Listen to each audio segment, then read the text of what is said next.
He's also brought more grass to line the bottom of the trench.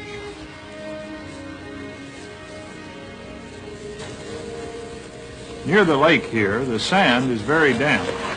So if I'm going to lie here long, I'll need a layer of grass on top too.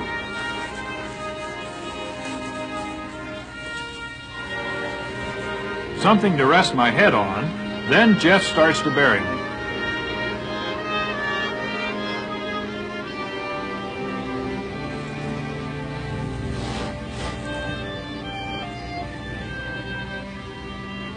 Only my hands should be free.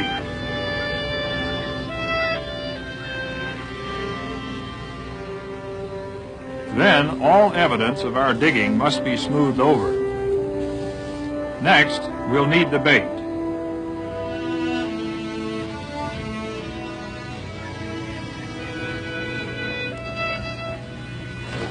The pigeon has string tied to its leg. By letting the string in and out, I can lure the falcon. Now for the headset. And I become a clump of grass.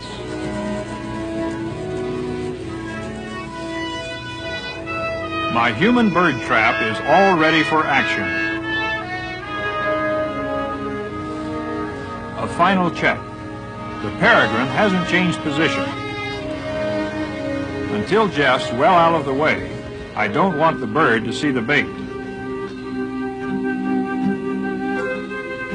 When a pigeon flaps like this, a falcon thinks it's injured and an easy meal. Here she comes.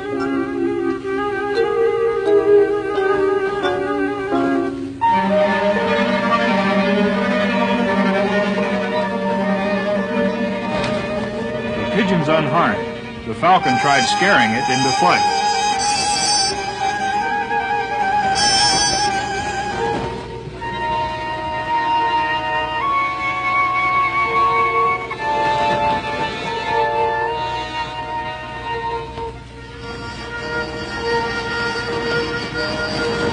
He's only hitting the wing, but now the falcon's sure he's wounded.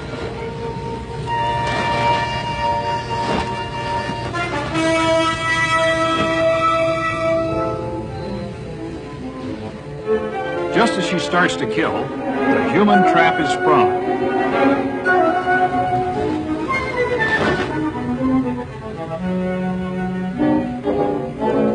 She still doesn't know what's holding her. When the clump of grass becomes a person, she realizes she's been caught and tries to escape.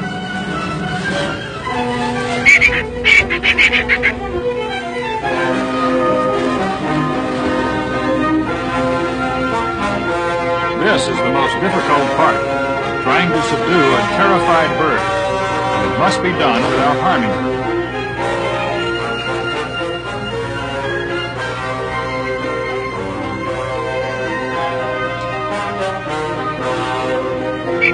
She must be held gently, but firmly. Then the hood can go on. Hooded, she'll be less frightened. While securing it, the reason for her ineffective hunting becomes plain. There are no talons on one foot. No wonder she missed that duck earlier.